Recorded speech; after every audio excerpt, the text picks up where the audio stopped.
TBO Holidays. What does the TBO stand for? Okay, so TBO stands for Travel Boutique Online. That's a business name we started with. It was very long, so we shortened. In fact, we did not shorten it. Our customers shortened it. Everybody started calling it TBO. So that's how we started getting known. So now the business is called TBO Group. We run travelboutiqueonline.com in India, which is our India-facing business, and then outside of India, we run under TBO Holidays. TBO Holidays. Tell us about TBO Holidays. Okay, so essentially it's a travel agent platform. The idea is to allow a travel agent to do their business better. The system acts like a single place where a travel agent can get access to a lot of hotel inventory, flight inventory, transfers, sightseeing, packages, all bookable under one window. The system has a lot of innovative tools for the travel agents to do better quotations to their customers, offer a mobile app to their customer once they made the booking so that they can get all of their tickets and vouchers on the mobile app as well. On the product side, we aggregate over almost 500,000 hotels. Part of it is our direct contracts, like with the chains we work directly. We also work with third parties like all the major bed banks as well. So from a travel agent's perspective, in one place they get access to several dozen suppliers with a consistent service level, with a single credit line, consolidating all of their business with us, allowing them to get better margins and better overrides. So, as you said, you started off in India as a outbound retailer, so to speak, right, tour operator, and now offering enlarged globally to make available not only the technology but this expanded hotel and other ground and air products. Talk a little bit about the air product. Okay, so we really started as an airline consolidator. So our roots are in airline consolidation. And when we started way back in 2007, we were just aggregating domestic and international airline inventory in India. So that business grew very well. We would do almost $1 billion of airline sales only in India. Just $1 billion. $1 billion US dollars. One of the largest in India. So we expanded this product last year and took this product outside of India as well. And really coming from perspective that we see travel agents struggling to fulfill airline inventory. Right, there are many challenges there. The GDS doesn't have the low-cost carriers, for example, and certain times your point of sale doesn't have good, deals on Soto tickets, for example. So we went ahead and built the model out internationally. So the TBO Air business is really aggregating global airline inventory from across the world. So we have all the regional low-cost carriers in one place. We have full-service carriers in one place.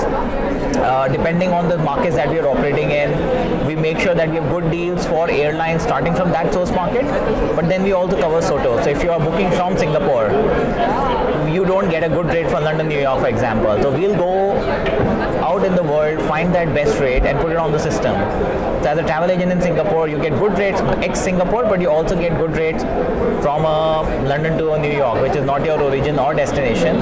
Plus you get global access to low-cost carriers worldwide. Going back to that Singapore example, so if a travel agent in London is on your system and they're looking for a client looking for Singapore, Sydney. Right. How many, you're going to check the published fares, you're going to check low-cost carrier. Right. How many consolidated fares will you be checking that are originating from Singapore versus some consolidator in Amsterdam versus some consolidator contract in USA? It's tricky, and just the way airline pricing works, you can never be sure where the cheapest rate is going to be. Having said that, there is some method to the madness. There is an algorithm behind this. While we work with dozens of suppliers, at the end of it, there are, depending on the origin, we know 2 or 3 consolidators to look at for that specific inventory. So, to some extent, your database has some of those local contracts from across the globe. Yes.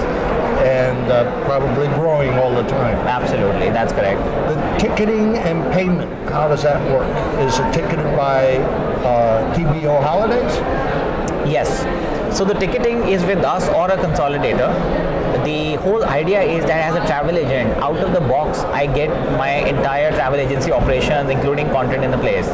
So I may not have my own IATA, I may not have my own stock, I may not have credit with BSP. I can still issue a ticket at a great rate. That's the whole promise of TBO. And the payment goes through us. Through you. So they're on your portal. Right. They've signed up, they logged in, and they made the booking for their client. They put the credit card information on your portal, correct? Yes. And you, depending who is going to be the merchant of credit for the credit card, merchant record, for that hotel or air. We will be the merchant of record. Always. Always. Always. Regardless if there is another consolidator somewhere. Right. So that's the whole idea that we take care of, because the business is complicated, right? There are local currencies involved. The travel agent wants to pay. Travel agent is a small entrepreneur often, and they don't want to get into the business of managing currency risk or making an overseas payment to a different currency, right? Of course. So for them, the promise is here is a rate in your local currency. You pay us locally, and then we take it from there. And in addition to credit card payments, is there a wire or PayPal? Oh yes, well, more wire to avoid the currency or the credit card fees. Yes. So there are customers, larger customers typically, who work on like on a fortnightly or a monthly invoice with us. So we extend a credit line to them, and then they get an opportunity to pay us, either at the end of the fortnight or at the end of the month. Payments is a big deal for us. We also do a lot of local payment options. So if you go to China, we'll do Alipay. If you go to Kenya, you want to do M-Pesa. If you're in India, you need to do the local payment options, right? So it's a complicated business. At the end of the day, you can make more money from managing your credit card fees and foreign exchange fees than from selling the travel. That's true. I think sometimes I almost feel we work for Visa and MasterCard because they make more money than we do on the same transaction. Now, as somebody signing up, a travel agent, why should they feel comfortable that their money or their client's money being paid to you, that you're going to disperse out to the travel suppliers, is safe? Okay. So one is a long history. We've been in the business for more than 12 years. Over these 12 years, we've probably spent $10 billion or more of travel. The second is that every time you make a booking with us, we actually reconfirm the booking with the hotel, and before you fly out or before you check into the hotel, we provide you a hotel confirmation number directly from the hotel, which you could actually call the hotel and double check.